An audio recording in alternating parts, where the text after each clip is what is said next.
Hi everyone, I am Dr. S. Samir Pasha, Assistant Professor, Department of Political Science, Government First Grade College, Devanahalli.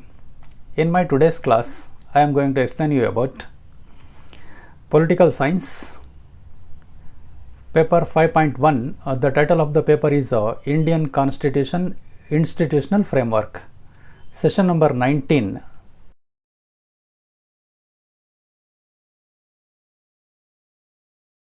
Session number 19, BA, Bangalore North University, 5th SEM. The topic of the paper is Lok Sabha Speaker. Lok Sabha Speaker. ಇವತ್ತಿನ ತರಗತಿಯಲ್ಲಿ ನಾನು ವಿವರಿಸ್ತಾ ಇರತಕ್ಕಂತಹ topic ಲೋಕಸಭಾಧ್ಯಕ್ಷರು. ಈಗಾಗಲೇ ಲೋಕಸಭೆಯ ರಚನೆ ಅಧಿಕಾರ ಕಾರ್ಯಗಳು ಆದಮೇಲೆ ನಂತರ ತಿಳ್ಕೊಬೇಕಾಗಿರೋದೆ ಲೋಕಸಭಾಧ್ಯಕ್ಷರ ಬಗ್ಗೆ. ಸಂವಿಧಾನದ 93ನೇ ವಿಧಿಯು ಲೋಕಸಭಾಧ್ಯಕ್ಷರ ಸ್ಥಾನಕ್ಕೆ ಅವಕಾಶ ಕಲ್ಪಿಸಿದೆ. ಲೋಕಸಭೆಯ ಸದಸ್ಯರು ಮೊದಲ ಅಧಿವೇಶನದಲ್ಲಿ ತಮ್ಮಲ್ಲೇ ಒಬ್ಬರನ್ನು ಸಭಾಧ್ಯಕ್ಷರನ್ನಾಗಿ ಆಯ್ಕೆ ಮಾಡಿಕೊಳ್ತಾರೆ. ಸಭಾಧ್ಯಕ್ಷನಾಗಿ ಆಯ್ಕೆಯಾಗುವ ವ್ಯಕ್ತಿಯು ಆಯ್ಕೆಗೆ ಮೊದಲು ಯಾವುದೇ ರಾಜಕೀಯ ಪಕ್ಷಕ್ಕೆ ಸೇರಿದವನಾಗಿದ್ದರೂ ಸಭಾಧ್ಯಕ್ಷನಾಗಿ ಆಯ್ಕೆಯಾದ ನಂತರ ಪಕ್ಷಾತೀತ ವ್ಯಕ್ತಿಯಾಗಿ ಕಾರ್ಯನಿರ್ವಹಿಸಬೇಕಾಗುತ್ತದೆ. ಲೋಕಸಭೆಗೆ 5 ವರ್ಷಕ್ಕೊಮ್ಮೆ ಚುನಾವಣೆ ನಡೆಯುತ್ತೆ. ಆ ಚುನಾವಣೆ ಮುಗಿದ ನಂತರ ನಡೀತಕ್ಕಂತಹ ಪ್ರಥಮ ಅಧಿವೇಶನದಲ್ಲಿ ಆಯ್ಕೆಯಾಗಿರೋ ಸದಸ್ಯರು ತಮ್ಮಲ್ಲೇ ಒಬ್ಬರನ್ನು ಸಭಾಧ್ಯಕ್ಷರನ್ನಾಗಿ ಆಯ್ಕೆ ಮಾಡ್ಕೊಳ್ತಾರೆ, ಇನ್ನೊಬ್ಬರನ್ನು ಉಪಸಭಾಧ್ಯಕ್ಷರನ್ನಾಗಿ ಆಯ್ಕೆ ಮಾಡ್ಕೊಳ್ತಾರೆ. ಈ ಸಭಾಧ್ಯಕ್ಷರ ಆಯ್ಕೆ ಸರ್ವಾನುಮತದ ಮೂಲಕ ಆಗಬಹುದು ಅಥವಾ ಚುನಾವಣೆಯ ಮೂಲಕ ಬೇಕಾದರೂ ಆಗಬಹುದು. ಸದ್ಯಕ್ಕೆ ಓಂ ಬಿರ್ಲಾರವರು ಲೋಕಸಭೆಯ ಸಭಾಧ್ಯಕ್ಷರಾಗಿ ಕಾರ್ಯನಿರ್ವಹಿಸ್ತಾ ಇದ್ದಾರೆ ಭಾರತದಲ್ಲಿ. Article 93 of Indian constitution deals with Lok Sabha speaker. Lok Sabha members elects one person amongst themselves as speaker in the first session of Lok Sabha. After elected as speaker of Lok Sabha, he should behave as non-partisan. From among themselves, one person will be elected as a speaker on the basis of unanimous election, or on the basis of election the speaker may elected. At present, Om Birla is the speaker of Lok Sabha. The term of office. ಲೋಕಸಭೆಯ ಸಭಾಧ್ಯಕ್ಷರ ಅಧಿಕಾರಾವಧಿ ಏನು ಅಂತ. ಇವರ ಅಧಿಕಾರಾವಧಿ ಸಾಮಾನ್ಯವಾಗಿ 5 ವರ್ಷಗಳು. ಲೋಕಸಭೆ ಎಲ್ಲಿವರೆಗೂ ಅಧಿಕಾರದಲ್ಲಿ ಇರುತ್ತದೆಯೋ ಅಲ್ಲಿಯವರೆಗೆ ಸಭಾಧ್ಯಕ್ಷರು ಅಧಿಕಾರದಲ್ಲಿ ಮುಂದುವರಿತಾರೆ. ಉಪಸಭಾಧ್ಯಕ್ಷರಿಗೆ ರಾಜೀನಾಮೆ ನೀಡುವ ಮೂಲಕ ಅಧಿಕಾರಾವಧಿಗಿಂತ ಮೊದಲೇ ಇವರು ಪದತ್ಯಾಗ ಮಾಡಬಹುದು. ರಾಜೀನಾಮೆ, ನಿಧನ, ಪದಚ್ಯುತಿ ಈ ಕಾರಣಗಳಿಂದಾಗಿ ಸಭಾಧ್ಯಕ್ಷರ ಹುದ್ದೆ ತೆರವಾಗಬಹುದು. ಸಭಾಧ್ಯಕ್ಷರ ಸ್ಥಾನ ತೆರವಾದಾಗ ಅಥವಾ ಅವರ ಗೈರು ಹಾಜರಿಯಲ್ಲಿ ಉಪಸಭಾಧ್ಯಕ್ಷರು ಸಭಾಧ್ಯಕ್ಷರ ಕಾರ್ಯನಿರ್ವಹಿಸ್ತಾರೆ. The term of office of Lok Sabha speaker. The term of the Lok Sabha speaker is 5 years, but as long as the Lok Sabha is in power, the speaker will continue in office. He may also quit from the office by means of tendering resignation to deputy speaker. In his absence, deputy speaker will work as the speaker. Removal of the speaker. Speaker ಅವರನ್ನು ಪದಚ್ಯುತಿ ಹೇಗೆ ಮಾಡಲಾಗುತ್ತೆ ಅಂತ. ಸಂವಿಧಾನದ 178ನೇ ವಿಧಿಯ ಪ್ರಕಾರ ಲೋಕಸಭೆಯು ತನ್ನ ಒಟ್ಟು ಸದಸ್ಯರಲ್ಲಿ 3/2 ಬಹುಮತದಿಂದ ಒಂದು ನಿರ್ಣಯವನ್ನು ಅಂಗೀಕರಿಸುವುದರ ಮೂಲಕ ಸಭಾಧ್ಯಕ್ಷರನ್ನು ಪದಚ್ಯುತಗೊಳಿಸಬಹುದು. ಅಂದರೆ ಲೋಕಸಭೆ ಬಹುಮತದ ಮೂಲಕ ತನ್ನ ಸಭಾಧ್ಯಕ್ಷರನ್ನು ಪದಚ್ಯುತ ಮಾಡ್ತಕ್ಕಂಥ ಅಧಿಕಾರ ಹೊಂದಿದೆ. ಹೀಗೆ ಈ ಸಂಬಂಧ ಸಭಾಧ್ಯಕ್ಷರಿಗೆ 14 ದಿನಗಳ ಮುಂಚಿತವಾಗಿಯೇ ಸೂಚನಾ ಪತ್ರ ಕಳುಹಿಸಬೇಕಾಗುತ್ತೆ ಅವರನ್ನು ಪದಚ್ಯುತಿ ಮಾಡಬೇಕಾದ ಸಂದರ್ಭದಲ್ಲಿ. ತಮ್ಮ ಪದಚ್ಯುತಿಗೆ ಸಂಬಂಧಿಸಿದ ನಿರ್ಣಯವನ್ನು ಪರಿಶೀಲಿಸುತ್ತಿರುವ ಸಂದರ್ಭದಲ್ಲಿ ಸಭಾಧ್ಯಕ್ಷರು ಆ ಸಭೆಯ ಅಧ್ಯಕ್ಷತೆ ವಹಿಸುವಂತಿಲ್ಲ. Removal. According to the article 178 of the Indian constitution, the Lok Sabha can oust the speaker by passing a resolution by 2/3 majority of its members. Regarding this, a notice should serve to the speaker prior 14 days. The speaker should not preside over the meeting while reviewing his dismissal. Salary and allowances of the speaker. ವೇತನ ಮತ್ತು ಸೌಲಭ್ಯಗಳು. 97ನೇ ವಿಧಿಯ ಪ್ರಕಾರ ಸಂಸತ್ತು ಕಾಲಕಾಲಕ್ಕೆ ನಿಗದಿಪಡಿಸಿದ ವೇತನ ಮತ್ತು ಸೌಲಭ್ಯಗಳನ್ನು ಇವರಿಗೆ ನೀಡಲಾಗುತ್ತದೆ. ಪ್ರಸ್ತುತ ಇವರಿಗೆ ಮಾಸಿಕ 4 ಲಕ್ಷ ರು ವೇತನ ನೀಡಲಾಗ್ತಾ ಇದೆ. ಇದರಲ್ಲಿ ಇತರೆ ಭತ್ಯೆಗಳನ್ನು ಹೊರತುಪಡಿಸಿ 212ನೇ ವಿಧಿಯ ಪ್ರಕಾರ ಸಭಾಧ್ಯಕ್ಷರು ಸರ್ವ ಸ್ವತಂತ್ರ ಸಂವಿಧಾನಿಕ ಅಧಿಕಾರಿಯಾಗಿರ್ತಾರೆ. ಇವರಿಗೆ ಸದನದ ಕಾರ್ಯಕಲಾಪಗಳಿಗೆ ಸಂಬಂಧಿಸಿದಂತೆ ಪರಮಾಧಿಕಾರ ನೀಡಲಾಗಿರುತ್ತೆ. 94A ವಿಧಿಯ ಪ್ರಕಾರ ಸಭಾಧ್ಯಕ್ಷರು ಅಥವಾ ಉಪಸಭಾಧ್ಯಕ್ಷರು ಲೋಕಸಭೆಯ ಸದಸ್ಯತ್ವನ ಕಳೆದುಕೊಂಡರೆ ತಮ್ಮ ಸ್ಥಾನದಲ್ಲಿ ಮುಂದುವರಿಯುವಂತಿಲ್ಲ. Salary and allowances of the speaker. Article 97 of Indian Constitution authorizes the Parliament to fix the salary and allowances payable to the Speaker of Lok Sabha and also to Deputy Speaker of Lok Sabha.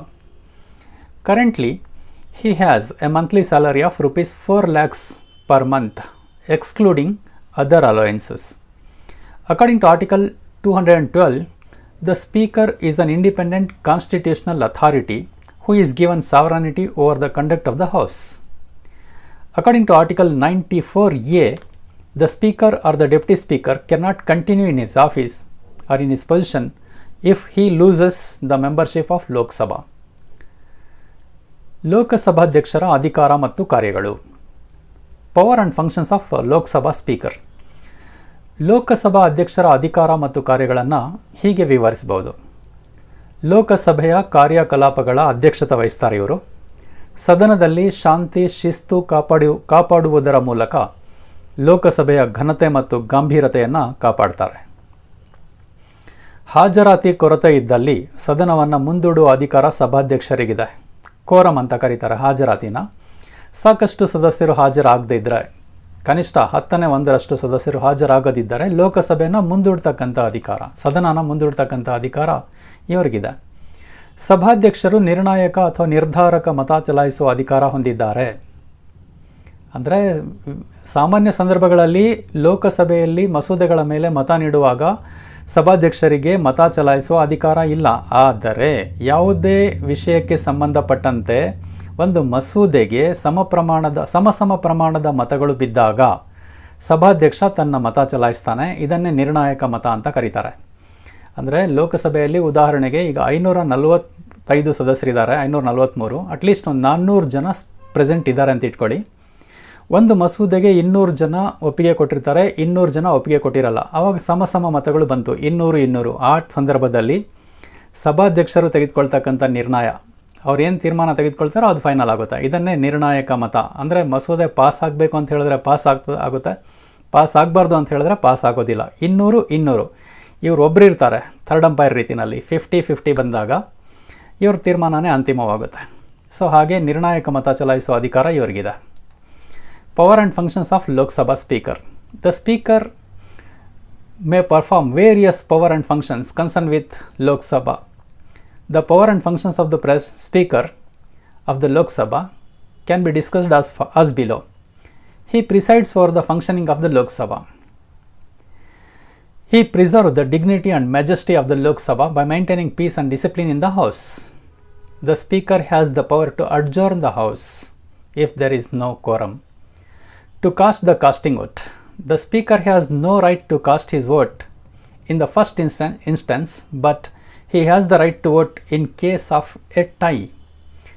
This is known as casting vote of the Speaker.